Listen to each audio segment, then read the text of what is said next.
अस्सलाम वालेकुम नाज़रीन, उर्दू वायरल देख रहे हैं। नाज़रीन, इस वक्त आप देख सकते हैं एक नौजवान पठान यहाँ पे हमारे साथ मौजूद है। कल ये 48 घंटे से हो गए मसलसल लड़ते हुए, और कल इसको डंडे भी लगे। उसकी फुटेज भी मैंने बनाई, चलाई भी। आप देखें कि पूरा माले गनीमत इसके पास है इस वक्त। ये सारा आप देख सकते हैं वन टू ऑल, ये इसके पास ये माले गनीमत है जो पुलिस यहाँ पे छोड़ के भागी है बाकायदा तौर के ऊपर। क्या हुआ था? बात ये है कि कल आपने देखा पुलिस की है। कल आपने देखा होगा यहाँ पे पुलिस आई है, तो उन्होंने पहले हमने अपनी जद्दोजहद की है खान के साथ, हम डट के खड़े। तकरीबन 43 दिन हुआ है कि हम इधर आए हैं। मैं वज़ीरिस्तान से आया हूँ।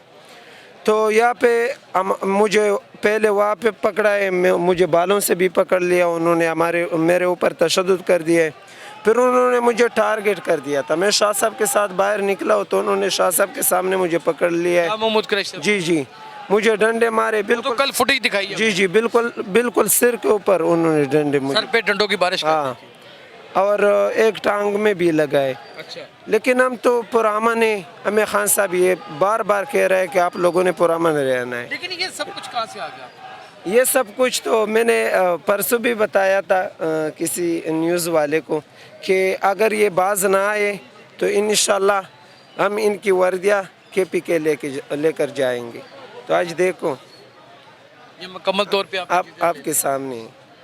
नाज़रीन, आप अंदाज़ा करें कि अब इससे बड़ी, ये मैं नहीं कहता इदारों का टकराव और अवाम का टकराव है। मैं ये कहता हूँ कि बहन भाई आपस में इस तरह लड़े हैं, यानी कि वर्दियों में भी मलबूस इन्हीं के भाई हैं और ये भी उनके भाई हैं।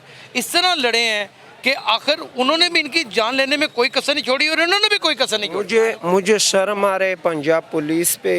रेंजर भाई थे, उनके साथ सुबह टाइम आए थे। वो थोड़ा यानी मुझे ऐसा लगा है कि वो थोड़ा यानी समझदार है, लेकिन पुलिस वाले तो बिल्कुल दरिंदे।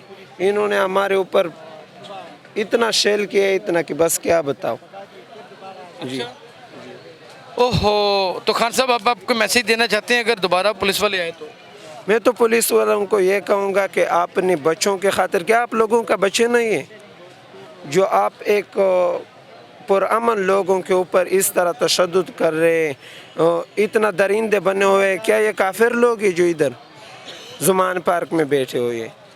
पता नहीं कि ये कहाँ से आए हैं, ये राना सनाउल्लाह के टट्टे बने हुए हैं।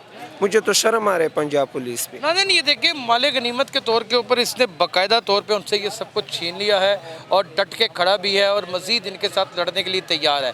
जबकि ये सारी चीज़ें ही गलत हो रही हैं, ठीक दोनों तरफ से नहीं हो रहा। लेकिन क्या एक ऐसा शख्स जिसकी जान को बेपनाह ख़तरा है, जो शख्स बाकायदा तौर के ऊपर इस वक्त जिसको कत्ल की धमकियाँ दी गई हैं, नाज़रीन, वो इमरान खान है, चेयरमैन तहरीक इंसाफ, वो एक ऐसे रेड जोन है, कैसे एरिए में किस तरह पेश हो सकता है जहां पर उसको इजीली टारगेट किया जा रहा है? पेश होने के लिए तो वो तैयार है, आगे भी 5 अदालतों में वो पेश हुआ, उसके लिए क्या मसला है? और उसके वो मुकदमात भी इतने बड़े नहीं हैं, उसमें ज़मानत भी उसकी हो जानी है। अभी तो पंडारा बॉक्स खुलना है तोशा खाना का, उसमें क्या होगा अपने कमेंट सेक्शन में ज़रूर बताइएगा। और ये जो हुआ है, ये सही हुआ है, गलत हुआ है, ये भी ज़रूर बताइएगा। अपना बहुत ख्याल रखिएगा। अल्लाह हाफ़िज़।